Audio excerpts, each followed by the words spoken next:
Hi friends, അപ്പോൾ ഇന്ന് നമ്മളൊരു അടിപൊളി 4 മണി പലഹാരമാണ് ഉണ്ടാക്കാൻ പോണത്. നല്ല വെട്ടുകേക്കാണ് ഉണ്ടാക്കാൻ പോണത്. അപ്പോൾ നമുക്ക് നേരെ വീഡിയോയിലേക്ക് പോവാം. അപ്പോൾ നമ്മളിതിലേക്ക് ആവശ്യമുള്ള സാധനങ്ങൾ ഒരു 3 കോഴിമുട്ട എടുത്തിട്ടുണ്ട് കേട്ടോ.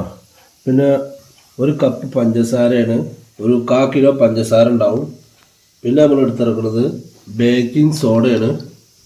ബേക്കിംഗ് സോഡ എടുത്തിട്ടുണ്ട്. ഇനി നമുക്ക് മൈദയാണ് വേണ്ടത്. 1 കിലോ മൈദ എടുത്തിട്ടുണ്ട്. ഇനി നമുക്കത് നന്നായിട്ടൊന്ന് മിക്സ് ചെയ്തെടുക്കാം. ആദ്യം നമുക്ക് നമ്മുടെ പഞ്ചസാര ഒന്ന് നന്നായിട്ടൊന്ന് പൊടിച്ചെടുക്കണം കേട്ടോ.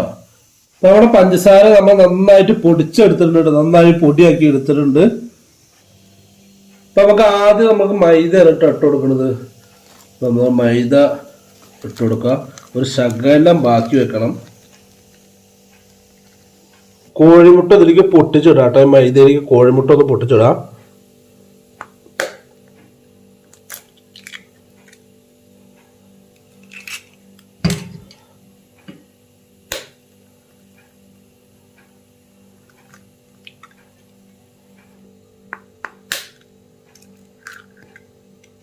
ഇനി നമുക്ക് ഇതിലേക്ക് ചേർത്ത് കൊടുക്കാനുള്ളത് ബേക്കിംഗ് സോഡയാണ് കേട്ടോ. കണ്ടോ, ഒരു 1.5 ടേബിൾ സ്പൂൺ ബേക്കിംഗ് സോഡ ഇട്ട് കൊടുക്കുന്നുണ്ട്. ഇനി നമുക്ക് നമ്മുടെ പൊടിച്ചു വെച്ച പഞ്ചസാര മൊത്തം ഇട്ട് കൊടുക്കുന്നുണ്ട് കേട്ടോ.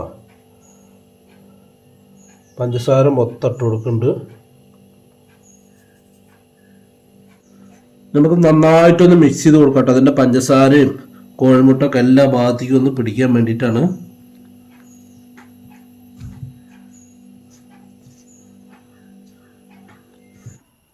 ഇത് മൊത്തം നമ്മൾ മിക്സ് ചെയ്ത് കഴിഞ്ഞിട്ടുണ്ട് കേട്ടോ. ഇതാണ്ട അടിപൊളിയായിട്ട് മിക്സ് ചെയ്ത് കഴിഞ്ഞിട്ടുണ്ട്.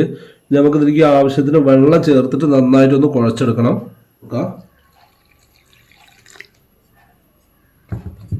നമുക്ക് നന്നായിട്ടൊന്ന് കുഴച്ചെടുക്കാം കേട്ടോ. നമ്മുടെ മൈദ നന്നായിട്ട് കുഴച്ച് സെറ്റാക്കി വെച്ചിട്ടുണ്ട് കേട്ടോ. കണ്ട, അതേ പരുവത്തിലാക്കി എടുത്തിട്ടുണ്ട്. ഇനി നമുക്കിതൊന്ന് നന്നായിട്ടൊന്ന് അടച്ചു വെക്കണം. നമുക്കൊരു 2-3-4 മണിക്കൂറൊന്ന് റെസ്റ്റ് ചെയ്യാൻ വേണ്ടി വെക്കാം കേട്ടോ. എത്ര നേരം റെസ്റ്റ് ചെയ്യാൻ വെക്കുന്നത് അത്ര നേരം നല്ലതാണ്. റെസ്റ്റ് ചെയ്യാൻ വേണ്ടി വെക്കാം. അടച്ച് വൃത്തിയാക്കി വെക്കണം. നമ്മുടെ മാവ് നമ്മൾ തുറന്ന് നോക്കാൻ പോവാണ് കേട്ടോ. അതാ സംഭവം നല്ല സെറ്റായി വന്നിട്ടുണ്ട്. നമ്മൾ 2-3-4 മണിക്കൂർ നമ്മൾ എടുത്ത് വെച്ചതാണ് കേട്ടോ. കണ്ടോ, ഇനി നമുക്കിതിൻ്റെ ഒരു പീസ് മുറിച്ചെടുക്കണം കേട്ടോ. ഇതിനൊരു പീസ് നമുക്ക് മുറിച്ചെടുക്കാം.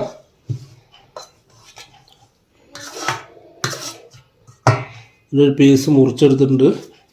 നമുക്കതുകൊണ്ടൊരു ബോൾ പിടിക്കണം.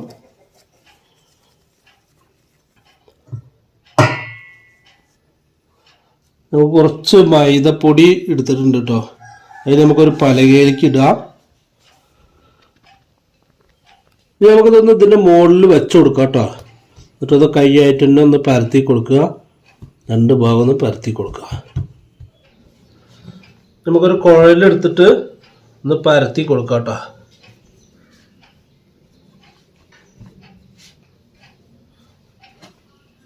നമ്മളിതാണ്ട് അതേപോലെ ആക്കി എടുത്തിട്ടുണ്ട് കേട്ടോ. ഇനി നമുക്കിതൊന്ന് മുറിച്ചെടുക്കണം.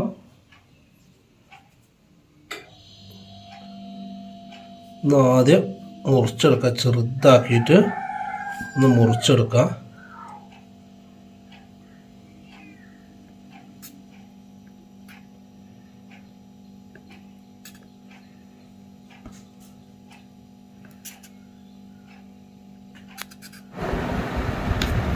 നമ്മളൊരു ഭാഗം മൊത്തം മുറിച്ച് കഴിഞ്ഞിട്ടുണ്ട് കേട്ടോ.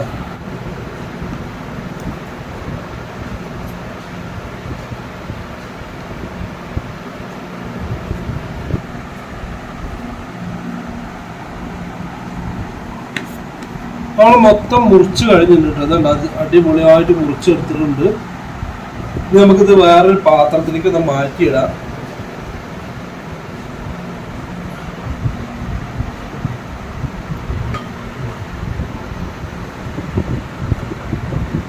പകുതിയോളം മുറിച്ച് കഴിഞ്ഞിട്ടുണ്ട് കേട്ടോ.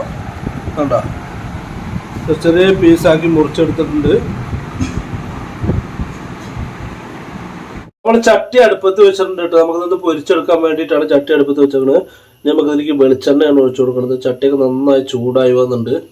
നമ്മളൊരു 1/2 ലിറ്റർ വെളിച്ചെണ്ണ ഒഴിച്ചു കൊടുക്കുന്നുണ്ട് കേട്ടോ. നമ്മുടെ എണ്ണ നന്നായി ചൂടായി വന്നിട്ടുണ്ട് കേട്ടോ. അപ്പൊ ഇനി നമുക്കിത് കുറച്ച് ഇട്ട് കൊടുക്കണം.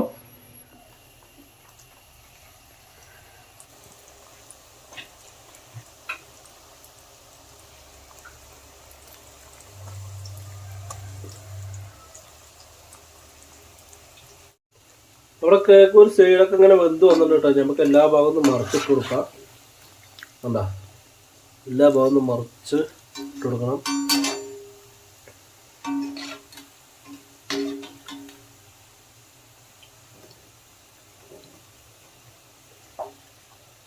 നമ്മുടെ കേക്ക് നന്നായി സെറ്റായി വന്നിട്ടുണ്ട് കേട്ടോ. അതാണ്ടാ, അടിപൊളിയായി വെന്ത് വന്നിട്ടുണ്ട്. നമുക്ക് ഇതൊന്നും നന്നായിട്ട് എല്ലാം കോരി എടുക്കണം.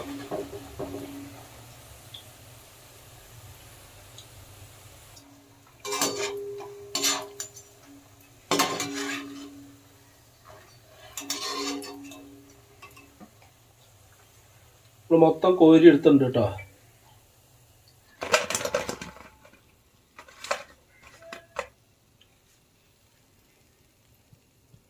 ഇനി നമുക്ക് പൊരിച്ചെടുക്കാണ്ട് കേട്ടോ. അപ്പൊ കുറച്ചുകൂടി പൊരിച്ചെടുക്കാണ്ട്. അപ്പൊ അതുകൂടി നമുക്ക് പൊരിച്ചെടുക്കണം. ഇപ്പൊ അവിടെ കേക്ക് ടേസ്റ്റ് ചെയ്ത് നോക്കാൻ പോവാണ് കേട്ടോ. അതാ കേക്ക് സെറ്റായി വന്നിട്ടുണ്ട്. നല്ല സ്മൂത്താണ് കേട്ടോ. അതാണ്ടാ, നമ്മളെ കട്ടൻ ചായ ഒക്കെ വെച്ചിട്ട് വേണം തിന്നാൻ. 4 മണിത്തെ ചായക്ക് പിന്നെ നല്ല സംഭവം സൂപ്പർ ടേസ്റ്റുള്ള സാധനമാണ്. നിന്നോ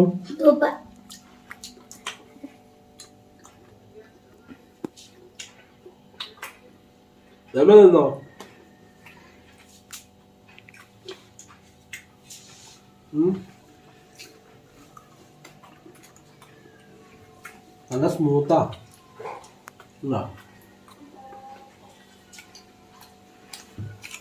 അപ്പൊ ഇത് ഞങ്ങള് അടിപൊളി വീടുകളായിട്ട് ഇനിയും വരും. എല്ലാവർക്കും ബൈ ബൈ.